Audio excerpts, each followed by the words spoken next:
दोस्तों, तालीम के मैदान में अभी बहुत सारे बच्चों को यहाँ पर एजाज़ दिया गया, उनकी सताइश की गई। तालीम के मैदान में बहुत सारी तंजीमें शहर गोरखपुर के अंदर अपनी खिदमत अंजाम दे रही हैं। उन्हीं में एक है दस्तक।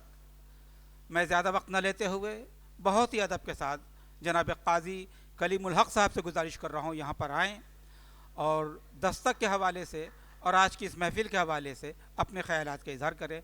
जनाब काजी कलीमुल हक साहब ताली बजा सकते हैं। शुक्रिया फनो भाई। मेरे मोहतरम बुजुर्गों व दोस्तों, all the distinguished guest, Padam honourable doctor Chittaranjan Mishra जी,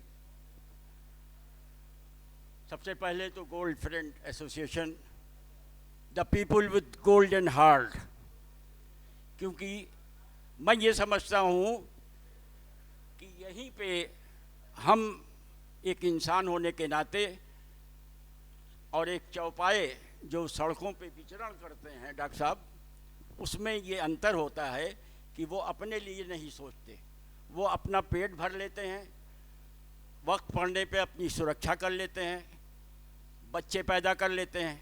लेकिन हम जब दूसरों के लिए सोचते हैं तो यहीं से हमारा ये इंसान होने का नाता जुड़ता है। एक शेर है कि दिल में न हो खुलूस तो मोहब्बत नहीं मिलती। निदा फाजली का एक शेर है कि दिल में न हो खुलूस तो मोहब्बत नहीं मिलती और खैरात में इतनी बड़ी दौलत नहीं मिलती।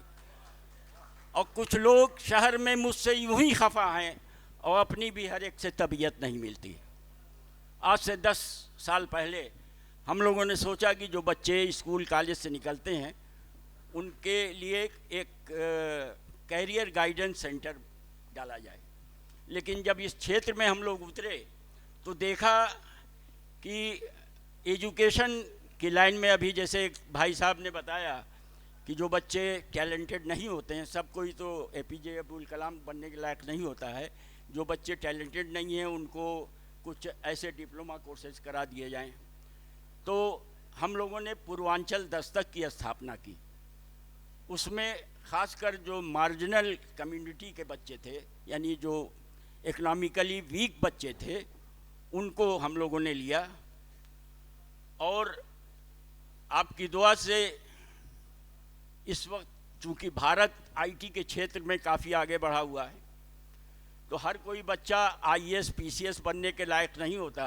जो बच्चे टैलेंटेड हैं उनको हम लोग आगे बढ़ाते हैं, उनको फाइनेंशियली उनकी मदद करते हैं।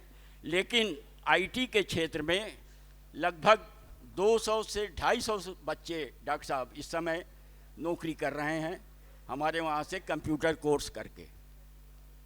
उनके घरों में जहाँ 1000-2000 कमाने वाला नहीं कोई था, आज उनके बच्चे 18,000, 20,000, 25,000 पा रहे हैं।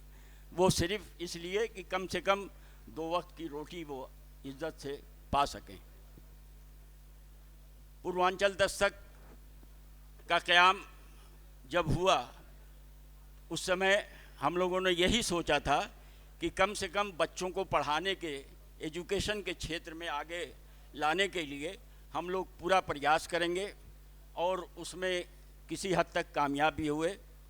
अभी लगभग मेरे ख्याल में लगभग 3,500 बच्चे हमारे वहाँ रजिस्टर्ड हैं और वो दिन भर एक लाइन लगी रहती है। जो बच्चे अपना फॉर्म भरते हैं या सरकारी जो वजीफ़े हैं उनके बारे में या स्कूल कॉलेज के बारे में जानकारी है और बहुत सी सेवा हम फ्री उनको देते रहते हैं। अभी 2 मिनट में आपका वक्त लूँगा। मैं एक सेंट एंड्रूज कॉलेज यहाँ पे है, मैं उसका एलुमनाई एसोसिएशन का वाइस प्रेसिडेंट भी हूँ। पिछले साल फरमाइश आई कि मैगज़ीन के लिए कोई एक रचना चाहिए आपकी, तो मैंने एक छोटी सी नज़्म लिखी थी, वो आपको समर्पित करता हूँ डॉक्टर साहब। जी जी। अब के बरस तुम ऐसा करना, उसका शीर्षक है अब के बरस तुम ऐसा करना, अपने पिछले 12 माह के दुख सुख का अंदाज़ा करना, बिखरी यादें ताज़ा करना। वकील साहब सुनिएगा। और फिर सादा सा एक कागज़ लेकर अपने सारे कल लिख लेना, सारे दोस्त इकट्ठे करना, सारी शामें पास बुलाना, और अलावा इनके देखो हर एक मौसम ध्यान में रखना, एक एक बात गुमान में रखना, फिर थोड़ा अंदाज़ा करना, फिर थोड़ा अंदाज़ा करना। अगर तो खुशियाँ बढ़ जाती हैं, फिर तो तुमको मेरी तरफ से आने वाला साल मुबारक, और अगर गम बढ़ जाए तो मत बेकार तकल्लुफ़ करना, मत बेकार तकल्लुफ़ करना। देखो फिर तुम ऐसा करना, मेरी खुशियाँ तुम ले लेना, मुझको अपने गम दे देना, अब के बरस तुम ऐसा करना। एक बार फिर से गोल्ड फ्रेंड एसोसिएशन के सभी सदस्यों को बहुत बहुत मुबारकबाद, आपकी जुर्रत और आपके कारनामों के लिए बहुत बहुत शुक्रिया।